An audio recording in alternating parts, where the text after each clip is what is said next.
What is going on, guys? In today's video I will show you the top 5 best builds in New World Aeternum that are optimized for both the PVE and PvP.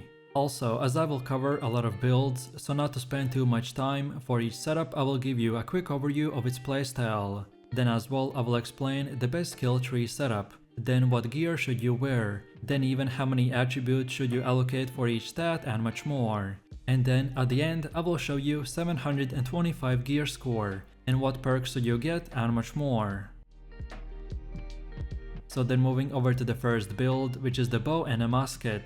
This setup is focused around dealing ranged DPS for both the PvE and PvP. The objective of the build primarily is to annoy and deal free damage to the enemies from long range. Our bow will offer ranged AoV damage and mobility, while the musket will bring strong single target pressure from a distance. You will want to swap between these two weapons, depending on what situation will call for. However, as long as the enemy never gets too close to you, you will be dealing insane amount of damage. So let's take a look at the build.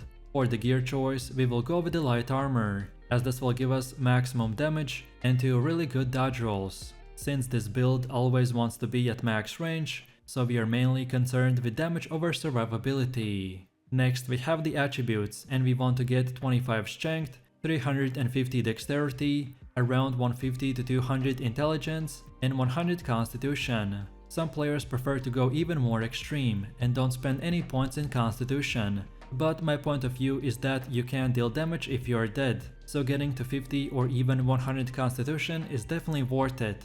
Next up we have the setup for the bow. This layout is more focused around dealing damage over time, and as I've mentioned, our objective is to deal as much damage as possible from a range.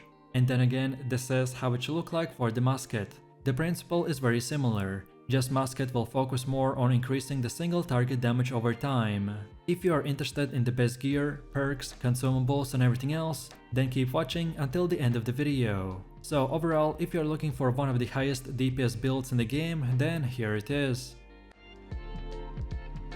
Then for the second build we have the fire staff and the rapier. The setup excels at close quarter fighting and uses its extreme mobility to attack and escape. The rapier is built to hit super hard with its specs, giving it enough damage to kill even the most tanky healers or very strong bosses, while the fire staff provides decent ranged offensive options that can do good damage thanks to the high critical rate, while also providing excellent utility with its gap closers.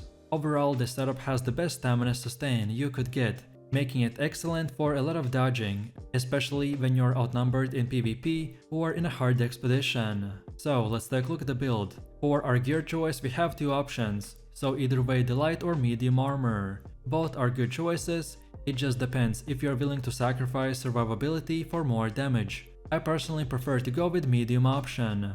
Next we have the attributes, and we want to get 25 strength, 300 dexterity, from 300 to 350 intelligence, and 25 focus for that cooldown reduction. As I'm using medium armor, so that is the place where I get my survivability from.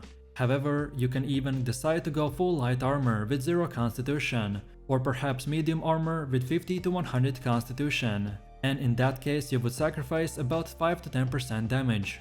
Next up we have our setup for the fire staff. This skill tree is made around AoV damage and increasing as much burning DPS as possible. And then again taking a look at the rapier, and this is how it should look like.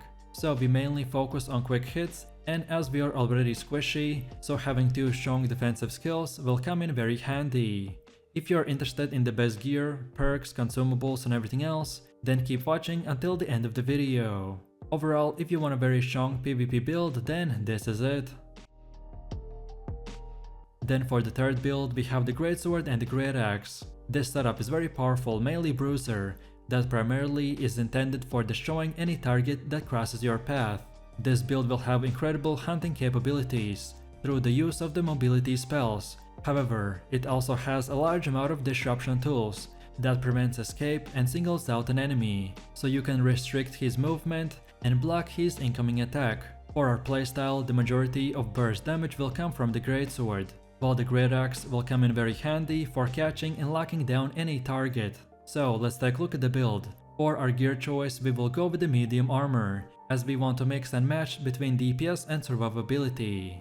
Next we have attributes, and we want to get from around 250 to 300 strength, then 350 dexterity, and 25 constitution. Similar like for any build, you can sacrifice dexterity for more constitution, but I found that these specific numbers work best to have the best balance between maximum melee DPS, but still being able to be tough enough to withstand serious amount of damage. And then finally we have our skill tree. So let's take a look at the greatsword, and this is what we have. This layout focuses more on getting max crit damage and empowering each one of our next attacks.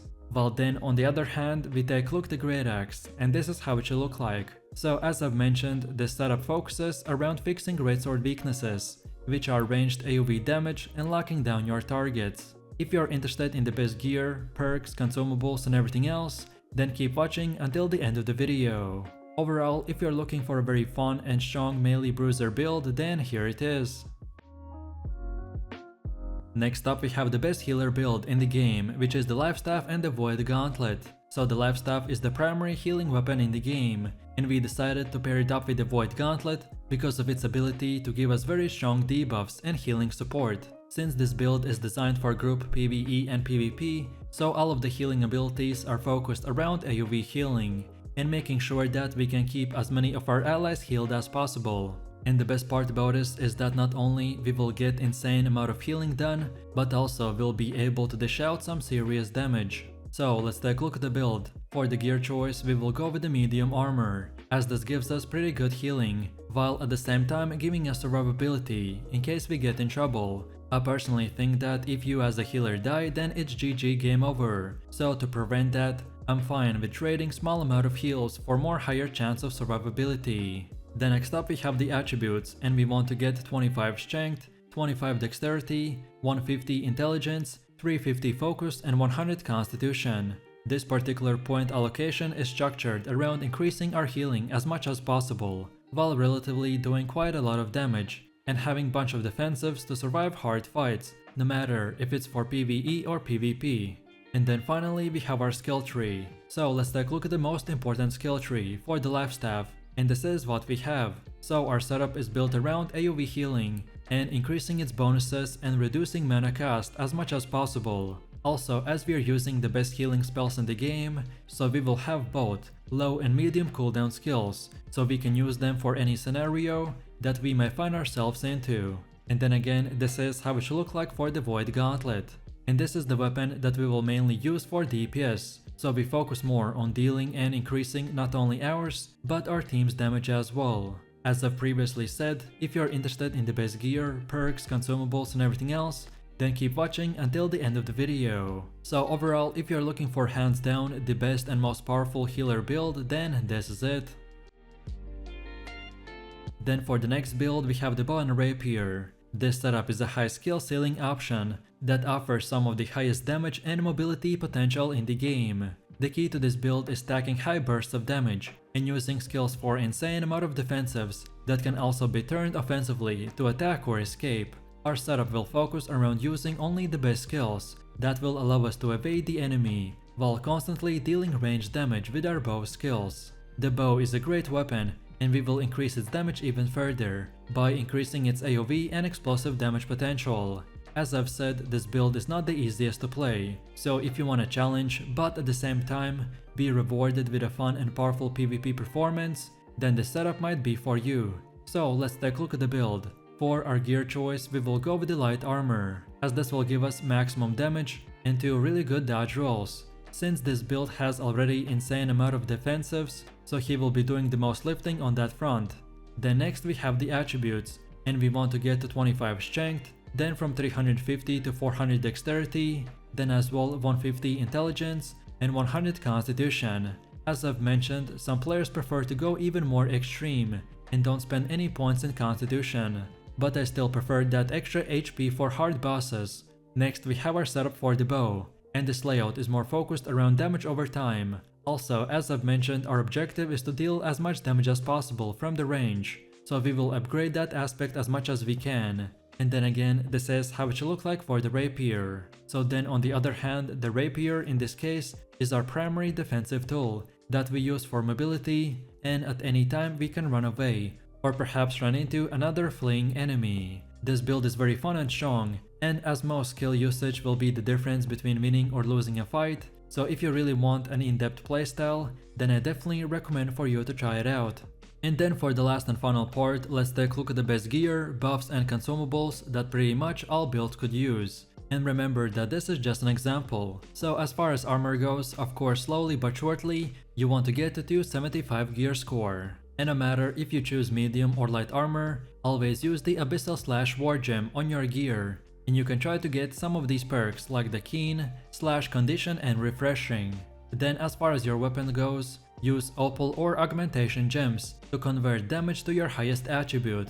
But only do this if your second weapon doesn't support your main one. So for example, when you pair musket with the Ice Gauntlet, the musket doesn't utilize the intelligence, so then you want to use the Intelligence Converter Gem to do more damage based on intelligence. Then next up, let's go over to the consumables, and you want to use the healing potions, regen potions and also mana potions, if for example you're a healer and constantly running out of it.